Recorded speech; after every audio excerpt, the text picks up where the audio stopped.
क्या आपने कभी नोटिस किया कि आपकी सारी फाइनेंशियल प्रॉब्लम्स लोकल होती हैं? सैलरी, रेंट, बिल्स, ये सारी चीजें आपकी लोकल करेंसी और लोकल इकोनॉमी से जुड़ी होती हैं। लेकिन बिटकॉइन की कहानी मुख्तलिफ है क्योंकि ये ग्लोबल एसेट है। हम ये गारंटी नहीं कर रहे, लेकिन आने वाले 10 सालों में बिटकॉइन फाइनेंस की दुनिया के सबसे इम्पोर्टेंट एसेट्स में से एक है। लेकिन बिटकॉइन को इम्पोर्टेंट सिर्फ इसलिए नहीं माना जाता कि उसकी प्राइसेस ऊपर गई। उसकी वैल्यू का एक हिस्सा ये भी है कि अमेरिका में बैठा एक बिलियनर और कराची में बैठा एक यूनिवर्सिटी का स्टूडेंट दोनों बिटकॉइन को एक ही टाइम पे एक्टिव ओन कर सकते हैं। पिछली वीडियो में हमने स्कैरसिटी की बात की थी और यही है बिटकॉइन के वैल्यूएबल होने की एक और वजह। आज हम देखेंगे कि बिटकॉइन ग्लोबल एसेट कैसे बना, सिर्फ कुछ ही सालों में इसने इतनी वैल्यू कैसे बनाई कि लोग इसे डिजिटल गोल्ड कहने लगे, और नौजवानों को इससे क्या सीखना चाहिए। और आखिर में एक ऐसी बात जो काश हमें पहले किसी ने बता दी होती। साउथ पंजाब का एक स्टूडेंट जो कि कराची में पढ़ रहा है, लाहौर का एक इंजीनियर और न्यूयॉर्क का एक मिलियनर, एक ही नेटवर्क, एक ही अपॉर्चुनिटी। 2009 से पहले ये मुमकिन नहीं था।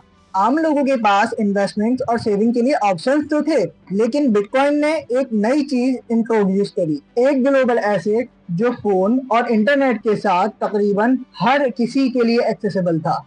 बिटकॉइन को इस तरह डिजाइन किया गया था कि दुनिया के किसी भी कोने से लोग नेटवर्क ज्वाइन कर सकें और बिटकॉइन ओन कर सकें। और क्योंकि ये किसी एक कंपनी या गवर्नमेंट के कंट्रोल में नहीं है, इसलिए कोई एक पार्टी उसे बंद या कंट्रोल नहीं कर सकती। यही बात बिटकॉइन को मुख्तलिफ बनाती है। सिंपली एक जुमले में ऐसे कहेंगे कि बिटकॉइन ग्लोबल है क्योंकि ये किसी मुल्क के लिए नहीं बल्कि पूरी दुनिया के लिए बनाया गया था। लेकिन ग्लोबल होना काफी नहीं होता, इंटरनेट भी ग्लोबल है, तो फिर बिटकॉइन इतना वैल्यूएबल क्यों है? जवाब एक लफ्ज से शुरू होता है। सिर्फ कुछ सालों में बिटकॉइन इतना इम्पोर्टेंट कैसे बना कि लोग इसे डिजिटल गोल्ड कहने लगे। एक और इम्पोर्टेंट बात, बिटकॉइन इंटरनेट पर आने वाली पहली चीज नहीं थी और न ही ये पहला डिजिटल पेमेंट सिस्टम बना, तो फिर यही इतना इम्पोर्टेंट क्यों बना? बिटकॉइन की वैल्यू की सबसे बड़ी वजह है डिजिटल स्कार्सिटी। स्कार्सिटी का सिंपल मतलब है लिमिटेड सप्लाई। इंटरनेट पर ज्यादातर चीजें कॉपी की जा सकती हैं।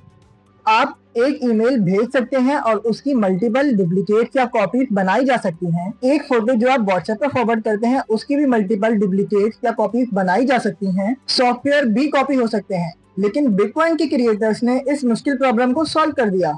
इंटरनेट पर ऐसी चीज कैसे बनाई जाए जो कि कॉपी ना हो सके और लिमिटेड हो। इसीलिए बिटकॉइन की सप्लाई सिर्फ 21 मिलियन पर लिमिटेड है। ना इससे ज्यादा हो सकती है, ना इससे कम हो सकती है। लेकिन स्कार्सिटी अकेली काफी नहीं है, एक रेयर पत्थर भी स्कार्स हो सकता है। बिटकॉइन के पास कुछ और पावरफुल क्वालिटीज भी हैं। मिसाल के तौर पर दुनिया के किसी भी कोने में किसी भी वक्त बिटकॉइन ट्रांसफर किया जा सकता है। आपको बैंक या ऑफिस आवर्स का इंतजार करना नहीं पड़ता, और आपको सोना एक मुल्क से दूसरे मुल्क भेजने के लिए जो सिक्योरिटी और ट्रांसपोर्टेशन कॉस्टिंग लगती है वो भी बिटकॉइन रिड्यूस करता है, क्योंकि सारा ट्रांसफर ऑनलाइन सिस्टम के थ्रू होता है।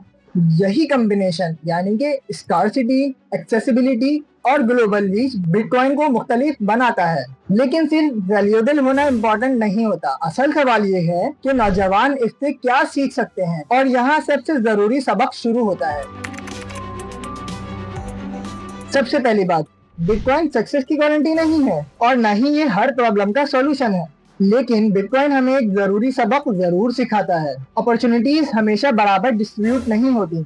मगर आज पहली दफा कराची का एक स्टूडेंट और न्यूयॉर्क का एक मिलियनर दोनों एक ही ग्लोबल एसेट को एक्सेस कर सकते हैं, और दोनों के रिजल्ट एक जैसे नहीं होंगे, दोनों की सर्कमस्टेंसेस भी एक जैसी नहीं होंगी, लेकिन अपॉर्चुनिटी पर रसाई पहले से ज्यादा फेयर है। The answer is not bitcoin itself. जवाब स्किल्स है, जवाब लर्निंग है, जवाब आपका एक्शन है। क्योंकि अगर आप किसी भी अपॉर्चुनिटी को समझे बगैर उसमें कूद जाओ तो नुकसान भी हो सकता है। हम भी आपकी तरह अपने और अपनी फैमिली के लिए अच्छा मुस्तकबिल बनाना चाहते हैं। हमने भी बिटकॉइन को 9 साल पहले स्टडी करना शुरू किया था और 7 साल पहले इन्वेस्टमेंट करना स्टार्ट करी। इन सालों में एक चीज बार बार देखी, नई टेक्नोलॉजीज को समझना और जल्दी शुरू करना अक्सर फायदेमंद रहता है। लेकिन इसका मतलब ये नहीं कि हर नई चीज सक्सेसफुल रहेगी। जो लोग सीखते रहते हैं उनके पास चांसेस ज्यादा होते हैं। तो क्या बिटकॉइन आपके लिए रेलेवेंट है? शायद हाँ, जो शायद नहीं भी। लेकिन ये समझना कि बिटकॉइन इतना वैल्यूएबल क्यों बना और लोग इसे डिजिटल गोल्ड क्यों कहते हैं, ये हर किसी के लिए रेलेवेंट है। बिटकॉइन ने सबको अमीर नहीं बनाया, लेकिन पहली दफा इसने आम लोगों को भी डिजिटल गेम में पार्टिसिपेशन का मौका दिया। इसीलिए हमने रोशन शुरू किया।